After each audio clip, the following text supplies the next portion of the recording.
여러분, 혹시 우리가 사는 도시가 국경 없는 도시로 빠르게 바뀌고 있다는 걸 느끼시나요? 지금 한국은 외국인 인구 240만 명 시대를 넘어섰습니다. 이 파급 효과가 단순히 옆집 이웃의 변화를 넘어 우리 동네 집값까지 흔들고 있습니다. 오늘 저희가 분석할 자료는 불법 체류자를 제외한 법무부에 정식 등록된 외국인만을 기준으로 합니다. 통계청 자료를 보면 이미 몇몇 대도시는 외국인 인구가 10만 명을 넘었고 그 아래 도시들까지 외국인 비율이 급증하고 있습니다. 특히 놀라운 건 외국인들이 가진 돈의 힘입니다. 국토교통부에 따르면 외국인이 한국에서 소유한 집이 이미 10만 채를 넘었습니다. 이들은 한국 사람들과 다른 방식으로 집을 사고 그들만의 커뮤니티를 만들면서 특정 지역의 나비 효과를 일으키고 있죠. 외국인이 늘어난 곳이 곧 돈이 되는 곳이다라는 공식까지 생길 정도입니다. 하지만 단순히 숫자가 전부는 아닙니다. 이 숫자 뒤에는 도시별로 완전히 다른 부동산 시장의 속사정이 숨어 있습니다. 지금부터 외국인들의 돈이 몰린 도시 탑5를 파헤쳐 보겠습니다. 먼저 영상 시청 전 구독, 좋아요, 알림 설정 꼭 부탁드립니다. 5위 경기도 평택시. 평택은 인구 규모와 외국인 주택 보유 수 사이에 뚜렷한 차이가 나타나는 아주 특이한 도시입니다. 통계청 자료에 따르면 2024년 말 기준 평택시의 전체 인구 약 64만 명 중 외국인은 무려 45,943명이 거주합니다. 이는 평택시 전체 인구의 7.1%에 달하는 수치로 전국에서 가장 높은 비율 중 하나입니다. 인구만 보면 외국인들이 가장 사랑하는 도시 같죠? 같은 시점 국토교통부 외국인 주택 보유 통계를 보면 평택의 외국인 보유 주택 수는 고작 2,984가구에 불과합니다. 외국인 인구 규모에 비해 보유 주택 수는 상대적으로 너무 낮은 수준입니다. 그렇다면 왜 이런 괴리가 발생했을까요? 답은 평택의 도시 구조에 있습니다. 주한 미군 기지 캠프 험프리스와 고덕 삼성산단 등으로 인해 외국인 수요가 자가 매입보다는 단기 체류 및 임대에 집중되어 있기 때문입니다. 따라서 평택은 외국인 인구는 많지만 자가주택 매입보다는 렌탈 중심의 수요가 활발한 도시입니다. 특히 미군 수당을 노린 렌탈하우스 시장이 부동산 가격에 영향을 주고 있습니다. 평택은 외국인 인구가 많다고 해서 반드시 집을 많이 사는 것은 아니라는 점을 보여주는 대표적인 사례로 외국인 인구수만 보고 투자 판단을 내렸다가는 큰 코 다칠 수 있다는 점을 시사합니다. 4위. 경기도 수원시. 수원은 경기도의 행정중심지이자 삼성전자 등 대규모 산업단지가 있는 핵심 산업 도시입니다. 평택의 수요가 특수 목적에 가깝다면 수원은 도시 인프라를 기반으로 외국인 수요가 고르게 분포된 것이 특징입니다.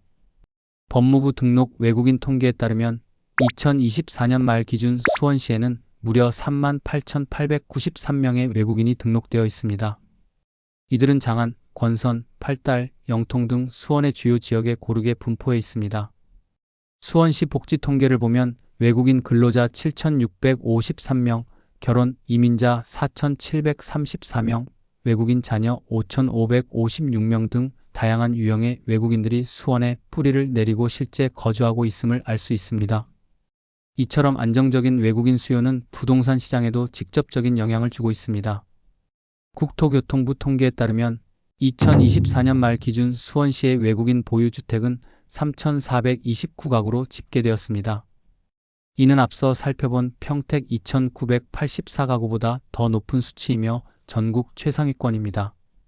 수원의 외국인 수요는 수도권 접근성이 뛰어나고 교통이 편리한 역세권이나 구도심의 아파트, 다세대 주택에 집중되고 있습니다. 이러한 실거주와 임대 수요는 해당 지역의 부동산 거래를 활성화하고 가격 방어선 역할도 하고 있습니다.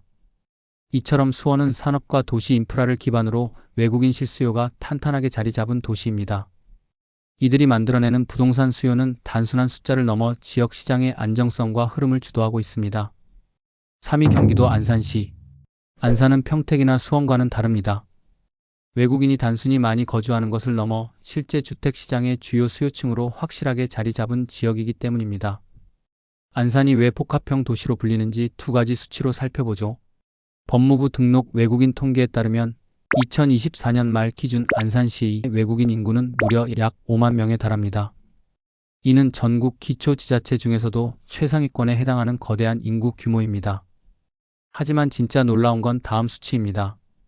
국토교통부 외국인 주택 보유 통계에 따르면 안산시는 외국인 보유주택이 5,033가구로 집계되었습니다.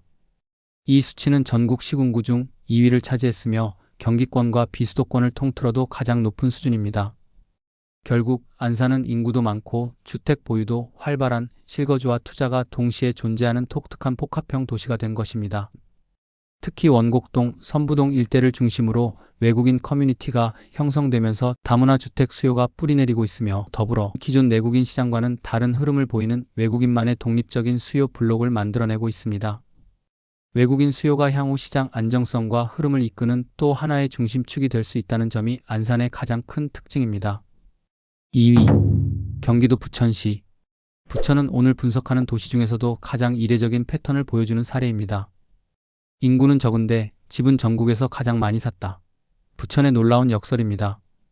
법무부 등록 외국인 통계를 보면 2024년 말 기준 부천시의 외국인 인구는 약 2만 9천 명 수준으로 평택이나 안산보다 적은 편입니다. 국토교통부 외국인 주택 보유 통계에 따르면 부천시 외국인 보유 주택 수는 무려 5,203가구로 집계되어 외국인 인구는 적지만 주택 매입 수요는 압도적으로 높았습니다.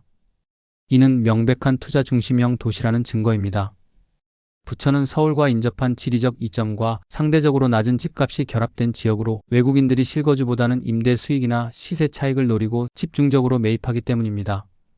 이러한 부천은 단순한 외국인 거주지가 아니라 규제가 비교적 적은 투자형 틈새 시장으로 외국인 자본이 빠르게 유입된 대표 사례입니다. 1위 서울특별시. 서울은 외국인에게 가장 익숙하면서도 가장 복합적이고 중요한 부동산 보유 중심지로 확고하게 자리 잡고 있습니다. 이제 서울이 왜 압도적인 1위인지 그 양과 질의 차이를 확인해 보시죠. 법무부 등록 외국인 통계에 따르면 2024년 말 기준 서울시의 외국인 인구는 무려 약 38만 명에 달합니다. 이는 전국 외국인 인구의 약 15% 이상이 서울에 거주하고 있다는 것을 의미합니다. 하지만 서울이 1위에 오른 진짜 이유는 인구수가 아닙니다. 국토교통부 외국인 주택 보유 통계에 따르면 서울시의 외국인 보유 주택 수는 1만 1,133가구로 집계되어 전국 최다를 기록했습니다. 이 수치는 수도권 외곽 주요 도시들을 모두 합쳐도 넘기 힘든 압도적인 규모입니다. 서울은 단순히 외국인이 많이 사는 도시를 넘어 외국인이 가장 많이 집을 소유한 도시라는 독보적인 지위를 갖습니다. 특히 강남, 서초, 송파를 포함한 강남 3구와 마포, 용산, 성동구 등은 외국인들의 투자 목적과 실거주 수요가 동시에 높은 지역입니다. 고액 자산가의 투자와 전문직 종사자의 거주 수요가 함께 움직이며 일반 시장과는 차원이 다른 복합적인 프리미엄 시장을 형성하고 있습니다. 서울은 외국인 부동산 보유의 양적, 질적 중심지 그 자체입니다. 서울의 외국인 수요는 한국 부동산 시장의 흐름을 이끄는 중요한 신호로 작용하며 외국인 관련 정책 변화에도 가장 먼저 그리고 가장 민감하게 반응하는 도시입니다. 이는 서울이 명실상부한 외국인 자본의 중심축이라는 사실을 보여주는 것이죠. 오늘 우리가 본 5도시는 외국인이 어떻게 살고 어디에 집을 샀는지에 따라 부동산 시장이 완전히 다른 길을 걷고 있다는 걸 보여줬습니다. 결국 외국인 인구수와 보유주택 수는 앞으로 우리 동네 집값을 움직일 가장 중요한 정보가 될 겁니다. 부동산 시장 전체의 수요 지형이 재편되고 있는 것이죠. 이 변화를 제대로 아는 사람이 미래 투자에 성공합니다. 여러분은 오늘 분석을 통해 어떤 도시의 잠재력을 확인하셨나요? 다음에도 더 쉽고 깊이 있는 이야기로 찾아뵙겠습니다. 감사합니다.